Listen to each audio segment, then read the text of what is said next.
예, 이제 정말로 봄이 왔는가 싶게 좀 따뜻한 날들이 며칠 계속되고 있습니다. 물론 글쎄요, 우리나라 날씨, 봄 날씨 참 믿을 수가 없습니다만은 꽃샘추위 또 겪어야 될 것 같기도 하고 식목일은 지나야 되겠죠. 하여튼 이대로 좀 날씨도 봄이 오고 우리의 나라 걱정에도 좀 봄바람이 좀 불었으면 하는 간절한 마음입니다.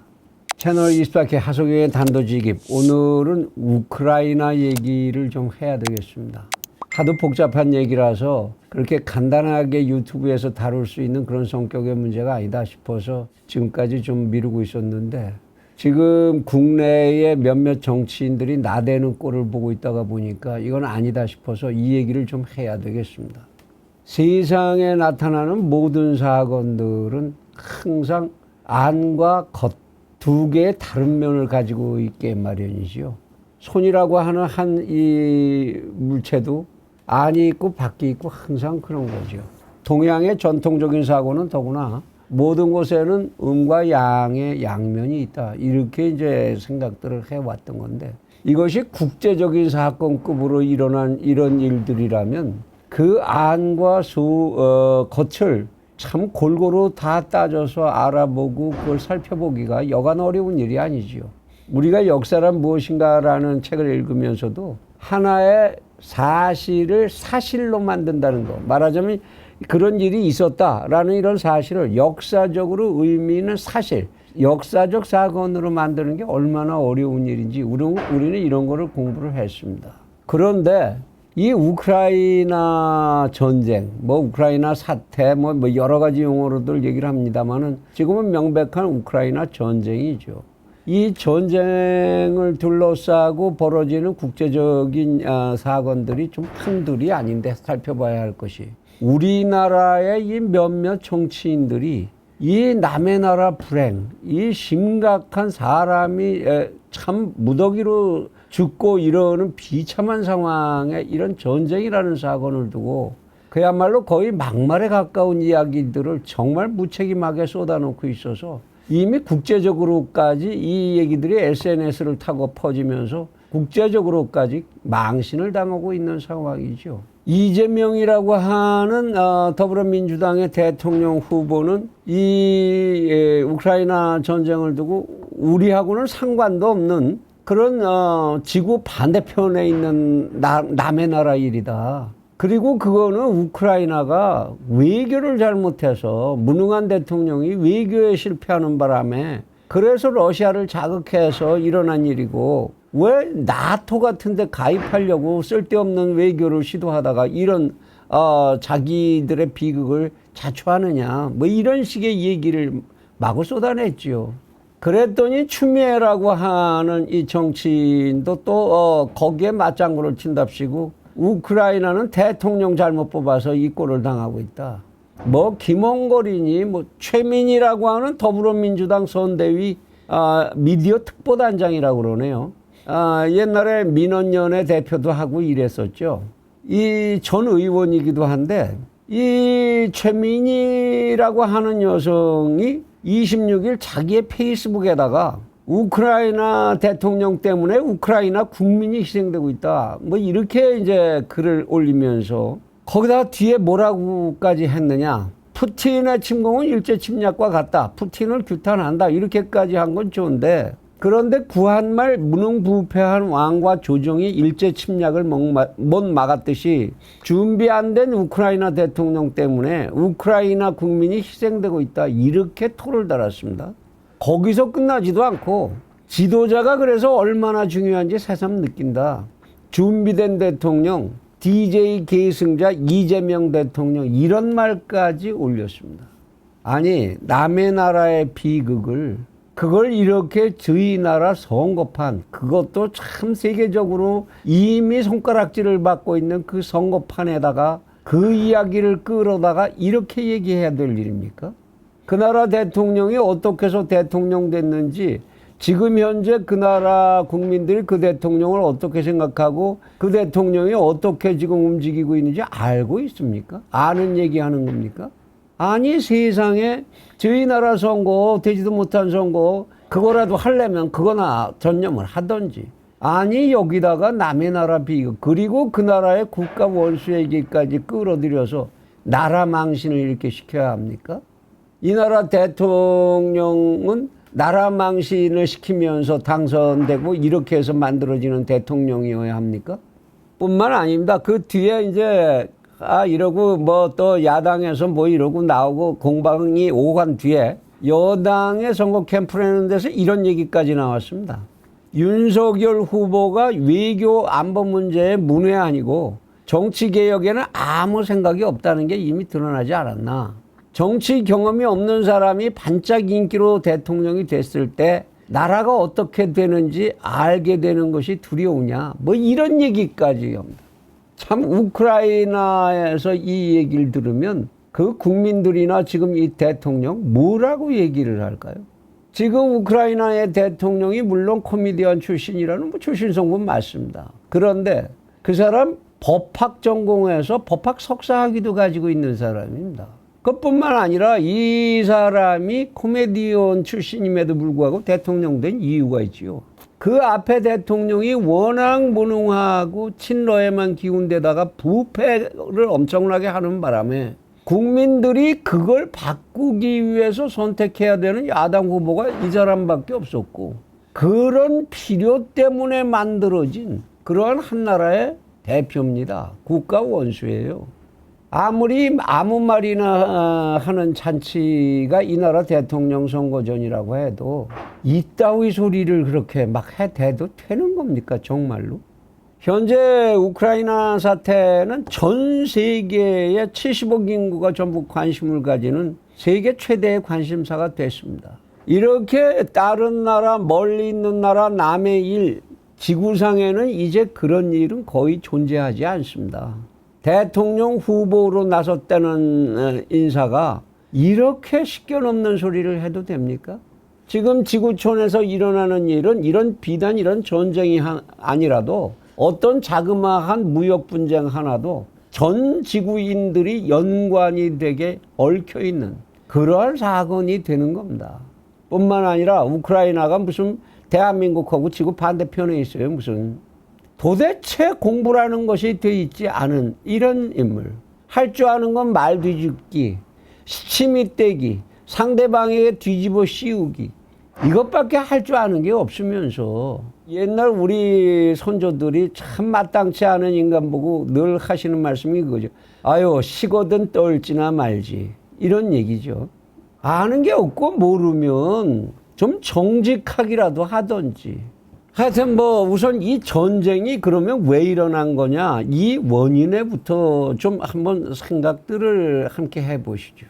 우리 이렇게 앞에서 말씀드린 이런 정치인들 이 전쟁이 왜 일어났는지 그거나 한번 면밀히 훑어볼 그런 성의나 가졌었던 적이 있는지 그게 참 의심스러운데요.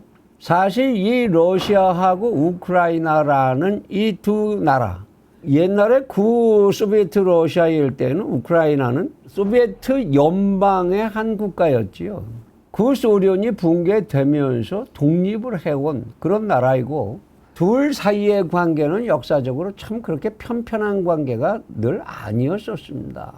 러시아라고 하는 나라가 원래 어떻게 해서 이 나라가 최초의 구성이 됐느냐에 따라서 스웨덴이 넘어가서 그쪽에 왕이 가서 뭐 왕조를 만들고 이렇게 시작했다라는 얘기부터 시작해서 굉장히 다양한 기원론을 가진 그 역사적 뿌리를 살펴보기가 쉽지 않은 이런 나라가 러시아고 그 일대의 나라들입니다.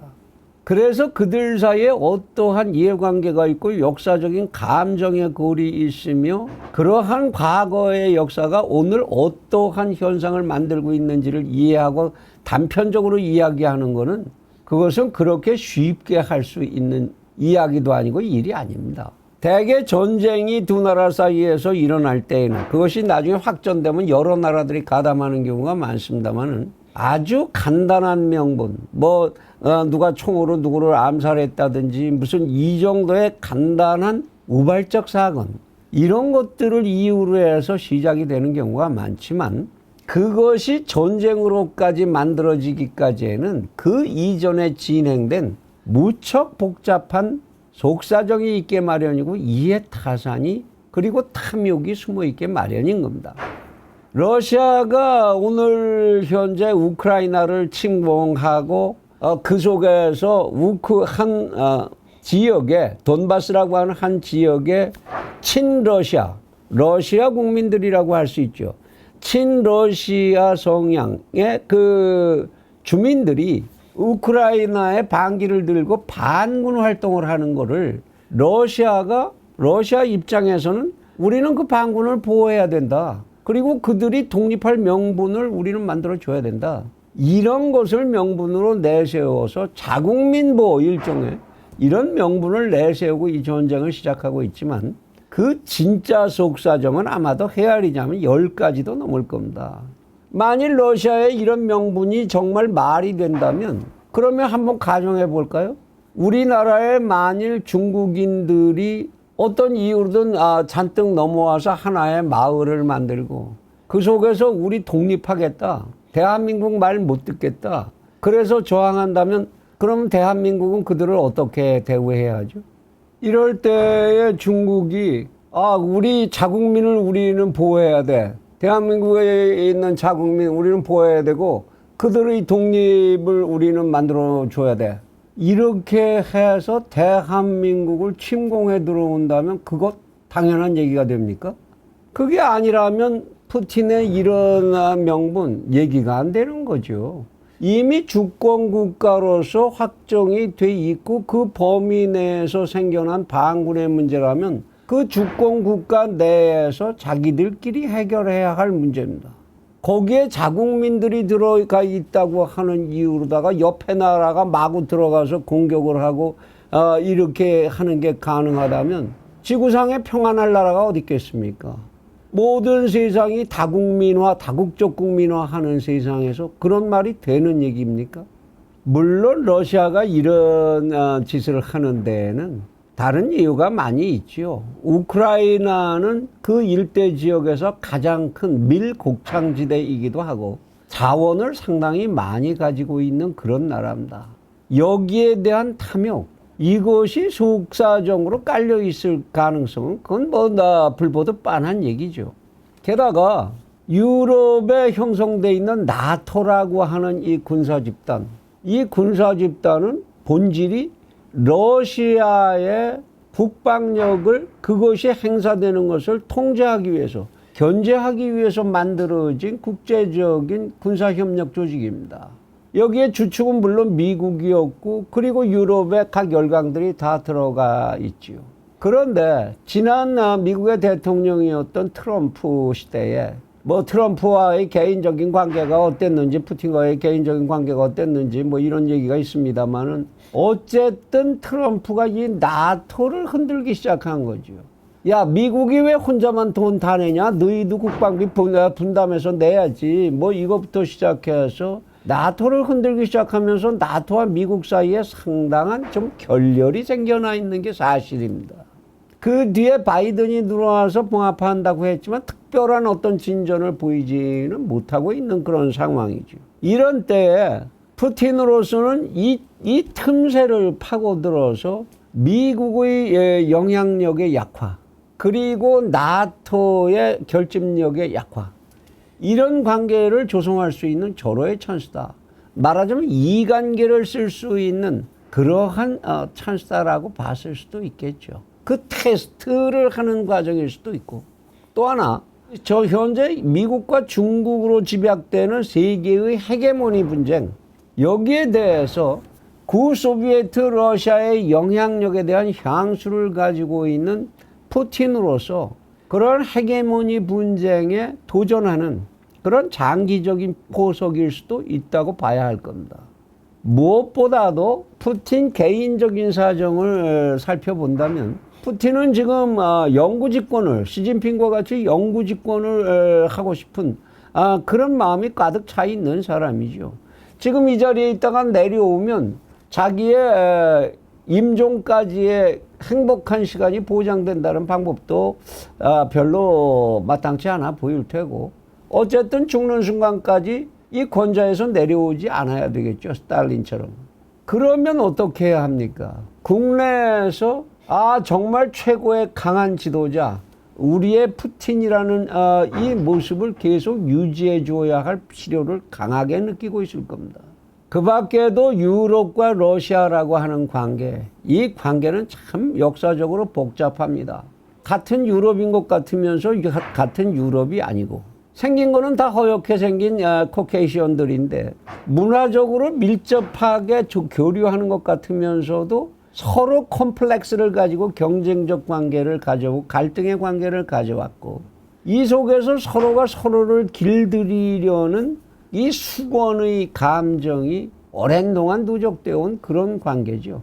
이런 것들에 대해서 이것들이 전쟁의 밑바닥에 들어있는 원인이라면 우리는 간단하게 우크라이나 대통령 바보야 이따위 소리를 해서는 절대로 안 되는 거죠. 그렇다면 지금 현재 이 전쟁을 치르고 있는 우크라이나 국민들의 모습은 어떻습니까? 그들 우리가 생각하는 것과는 굉장히 다른 모습을 많이 보여주고 있고 전 세계의 지구촌인들을 전부 흥분을 시키고 있는 중입니다. 모든 여성들까지 나서서 러시아 군에 저항을 하고 있고, 가장 아름다운 여성 군인이라고 추앙되던 그 여전사는 결국 전사했다라는 소식이 전하고 있습니다. 외국에 나가 있던 우크라이나 국민들이 속속 조국으로 귀환하고 있다라는 소식입니다. 나는 내 조국 땅에서 죽겠다, 죽어도 나의 국민들과 내 동포들과 함께 죽겠다라는 정말 가슴 저린 이야기들을 날리면서 고국으로 돌아오고 있습니다. 그 처참한 전쟁터로 돌아오고 있죠. 지금 매스컴이 전하는 화면을 봐도 우크라이나 국민들은 우리는 결코 항복하지 않는다, 우리는 기죽지 않는다, 우리는 끝까지 항전한다는 모습을 보여주고 있습니다. 그 코미디언 출신이라고 하던 그 대통령, 나는 여기 키예프에 있다라는 사실을 전 세계로 알리고 있습니다. 그들이 한때 평화라는 속삭임에 속아 넘어갔었던 그런 적이 있던 건 사실입니다. 구소련이 붕괴할 당시에 소련의 절대적인 양에 해당하는 핵폭탄이 우크라이나에 배치되어 있었습니다. 이것을 러시아는 자기들에게 넘겨달라고 요구했고 굉장히 강하게 압박을 했죠. 그 바람에 미국과 영국이 들어가고 그 주변 국가들이 모여서 러시아와 함께 부다페스트 안전보장 각서라는 것을 작성을 했습니다. 소위 부다페스트 평화조약이죠. 우크라이나에 있는 핵폭탄을 러시아에 넘겨주는 대신 우크라이나는 러시아가 침공하지 않고 그 일대의 안전보장은 우리가 함께 보장한다, 이런 각서를 작성했던 겁니다. 말하자면 우크라이나에 이제 평화가 왔어, 이런 거죠. 그래서 지금 우크라이나의 그 코미디언 출신 대통령 바로 직전의 대통령은 우크라이나의 나토 가입을 적극적으로 반대했고 나토 가입 직전에 철회를 해버렸습니다. 나토 가입을. 그 바람에 EU 가입도 못했던 거죠. 우리에게 평화가 왔는데 뭐하러 그렇게 전쟁을 하기 위한 조직에 우리가 들어가겠느냐. 친러적 더구나 성향이었으니까 그랬죠. 꼭 우리나라의 어떤 대통령이 생각나시지 않나요?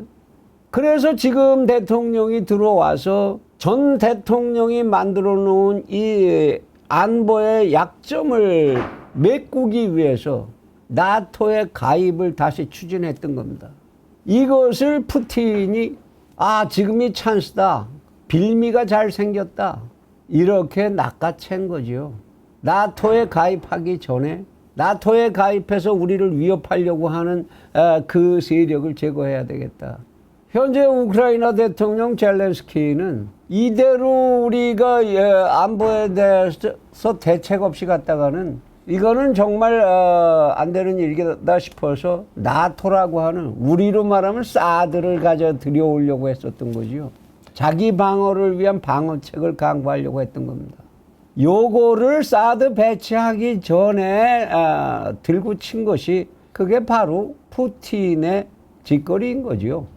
여기다가 그러면 왜 미국과 유럽은 이렇게 지원을 미적대고 있느냐. 지금 이제 최신에 들린 얘기가 유럽 EU에서 우크라이나에 무기를 제공하기 위해서 수천억 원을 모금을 해서 우크라이나에 지속적으로 무기를 공급하겠다. 이런 결의를 했다는 소식입니다만은 참 다행이긴 합니다. 그런데 어쨌든 왜 이렇게 미국과 유럽은 우크라이나에 직접 개입을 미적대는 걸까요? 흔히들 알고 있는 게 우크라이나가 나토의 가맹국도 아니고 EU의 소속 국가도 아니다. 그래서 그 나라의 전쟁에 개입할 명분이 없다. 이것이 미국과 유럽을 주춤거리게 한다. 이렇게들 이해하고 있지만 천만의 말씀입니다. 앞에도 말씀드렸지만 부다페스트 안전보장을 하는 각서, 그 평화조약에는 미국과 영국이 당사자로 들어가 있습니다. 우크라이나의 안전보장에 책임이 있는 거죠. 어째서 책임이 없다고 얘기합니까? 그들이 빨리 발빠르게 또 움직이지 못하는 데는 다양한 이유가 존재하는 겁니다. 미국이라고 하는 나라는 지금 현재 사실 굉장히 분열되어 있는 나라죠. 하나의 정치적인, 외교적 정치적인 통일된 안을 만들기 위해서 정말 많은 어려움이 있는 그런 나라입니다. 게다가 지금 집권 세력인 민주당이라고 하는 세력은 그 이전부터 클린턴이고 오바마고 뭐 지금의 바이든이고 간에 거의가 반전 세력인 그런 집단입니다. 그런 전통을 가지고 있죠, 민주당이. 이렇게 해서 전쟁에 쉽게 개입하기 어려운 이런 조건이 미국 내에 있는 거죠. 더구나 바이든은 곧 미국의 중간선거를 치러야 합니다. 민주당의 결집을 만들어내기 위해서 그가 단호하게 전쟁을 선택할지 버려야 할지 쉽게 결정을 내리지 못하는, 게다가 지금 바이든은 내부에서까지도 이게 건강이나 여기 문제가 있는 사람 아니냐라는 지적이 나오고 있는 상황이죠. 이런저런 전차로 미국은 군사 개입을 쉽게 못합니다. 더욱이 미국에게는 어떤 과거에 아픈 트라우마가 있습니까? 전쟁에 개입했다가 베트남 전쟁에서 패전은 이미 오래된 추억입니다만은 이라크에 들어갔다 이라크에서도 성공적으로 사실 작전을 수행하고 성공적으로 자기들이 바라는 바를 성취하지 못했죠. 아프간에서는 정말 아픈 그런 추억을, 그런 트라우마를 남기고 떠났습니다. 미국의 이런 계속적인 실패는 국제적인 경찰로서의 위상을 자랑해오던 미국 국민들의 자존심에 심각한 상처를 입히고 있는 게 사실입니다. 섣불리 이번에 또 한 번 실패했다가는 미국은 중국을 견제할 수 있는 세력으로 있는 위구르족이라든지 티베트족이라든지 홍콩의 문제라든지 이런 저항 세력들에게 미국은 기대할 수 없는 나라야, 의지할 수가 없는 나라야 라는 그런 인식을 줄 수도 있을 것이고, 미국으로서는 정말 고통스러운 선택을 앞에 두고 있다고 봐야 할 겁니다. 유럽이라는 나라는 지금 유럽이라고 하는 EU라고 하는 조직은 지금 어떻습니까? 독일을 이끌고 있는 숄츠는 지금 수상이 된 지 며칠 되지도 않아서 내부 정치를 안정화시키는데도 그렇고 국제적인 입장을 정리하는데도 아직 미숙한 상태입니다. 다행히 지금 현재 우크라이나에 일단은 무기를 공급하고 있는 게 독일인데, 독일로서는 사실은 순망치한 입술이 망가지면 이가 시린 러시아와 그런 거리에 그런 관계에 있는 나라입니다. 그런데도 거기에 대한 결정을 내리기에는 국내 사정이며 눈치 봐야 할 게 많죠. 프랑스는 어떤가요? 마크롱이라고 하는 이 사나이 철저하게 자기네 나라의 이익을 바탕으로 한 자신의 재선, 지금 현재 대통령 선거에 사실상 이미 들어가 있는 상태인데 자기의 표 계산에 골몰해 있는 이런 젊은이죠. 그 속에서 대국적이고 원대한 무슨 이런 계산이 나오기 어렵습니다. 이래서 쭈뼛쭈뼛 하면서 하긴 해야 되는데 발걸음이 무거운 거죠. 다시 말하지만 미국과 영국은 부다페스트 안전보장 이 각서를 만든 장본인들로서 우크라이나 사태에 대해서 책임을 져야 됩니다. 그들이 무슨 나토의 국가가 아니다, 무슨 우리 군사적 동맹을 맺은 관계도 아니다, 이런 핑계 대면 절대로 안 되죠. 왜? 이런 조약의 당사자일 뿐만 아니라 지금 현재 푸틴은 무고한 우크라이나 양민들을 학살하고 있습니다. 말만 꺼내면 인권을 부르짖는 게 바이든이고 영국이고 그들의 정책 아닌가요? 그 인권을 최우선으로 아무것도 고려하지 않고 인권을 보호해야 된다고 해서 벌였던 그들의 전쟁이 이라크 전쟁이고 아프간 전쟁 아니었나요? 이라크하고 아프간에 무슨 미국과의 군사 동맹을 맺은 집단이 있었습니까? 그래서 거기 들어갔나요? 이러한 정황들을 전부 살펴서 우리의 입장을 정리를 해야 되는 게 그게 오늘 우리가 가져야 할 시각입니다. 더욱이 이 사태 속에 직접적으로 거의 개입되어 있는 중국, 그리고 중국이 이 사태를 어떻게 이해하고 어떻게 이용할 수 있을 것인가를 우리는 잠시도 눈을 띄지 않고 면밀하게 분석하고 들여다봐야 하는 그런 입장입니다. 지금 현재 아무 힘도 가지지 못한 국제적인 분쟁이나 이런 데 있어서 아무 조정력도 힘도 가지지 못한 UN, 이런 기구, 이렇게 국제적으로 아무 통제할 수 있는 중심적인 힘이 없는 이런 상황 속에서 세계의 어느 나라라고 하더라도 경제적으로, 정치적으로, 안보적으로 그물망처럼 얽혀 있는 것이 지금 지구촌의 형상이고, 따라서 이 우크라이나의 사태는 대한민국의 문제이기도 한 겁니다. 중국이 이러한 러시아와 서방 국가들의 대결을 어떻게 이해하고 어떻게 이용할 수 있다고 생각할 것인지, 그 틈새를 어디서 발견할 것인지 이건 우리가 알 수 없습니다. 우리는 언제나 최고로 보수적인 입장에서 우리의 안보를 우리가 어떻게 지킬 것인가에 대해서 그들이 최악의, 우리로 봐서는 최악의 선택을 할 거라는 것을 가정하고 우리를 지키는 전략을 만들지 않으면 안 되는 시점인 거죠. 우크라이나는 이렇게 가다가 결국 러시아의 제2의 식민지가 될 수도 있을 것이고, 다행히 장기전으로 가서 러시아가 감당을 못해서 꿇어앉는다면 그보다 좋은 일이 없겠습니다만, 또는 제2의 아프간 같은 그러한 불행한 나라가 될 수도 있을 겁니다.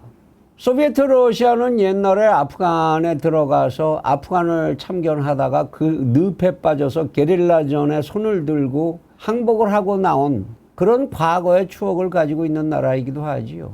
또다시 그러한 사태가, 제2의 아프간 같은 사태가 우크라이나에서 벌어지지 말라는 법도 없을 겁니다.